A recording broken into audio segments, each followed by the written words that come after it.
दिव्यांगांचे 100% दुःख आपण हलके करू शकत नाही, मात्र त्यांना आवश्यक ती मदत करून दिव्यांगांना उभारी देता येईल असं प्रतिपादन वैद्यकीय शिक्षण मंत्री हसन मुश्रीफ यांनी केलं।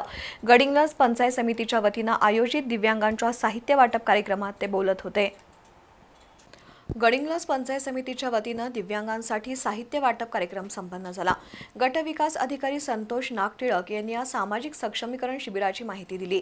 जिल्हा परिषदेचे माजी उपाध्यक्ष सतीश पाटील, नेसरीच्या सरपंच गिरिजादेवी शिंदे नेसरीकर, प्रांताधिकारी एकनाथ काळबांडे यांनी मनोगत व्यक्त केली। नामदार हसन मुश्रीफ यांच्या हस्ते दिव्यांगांना साहित्य वाटप करण्यात आलं।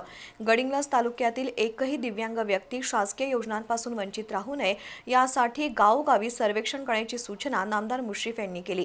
कार्यक्रमाला तहसीलदार ऋषिकेत शेळके, गडिंग्लज पालिकेचे मुख्याधिकारी देवानंद ढेकळे, गडिंग्लज साखर कारखान्याचे अध्यक्ष प्रकाश पताडे, तालुका वैद्यकीय अधिकारी डॉ. गीता कोरे यांच्यासह पंचायत समितीचे अधिकारी आणि दिव्यांग बांधव उपस्थित होते।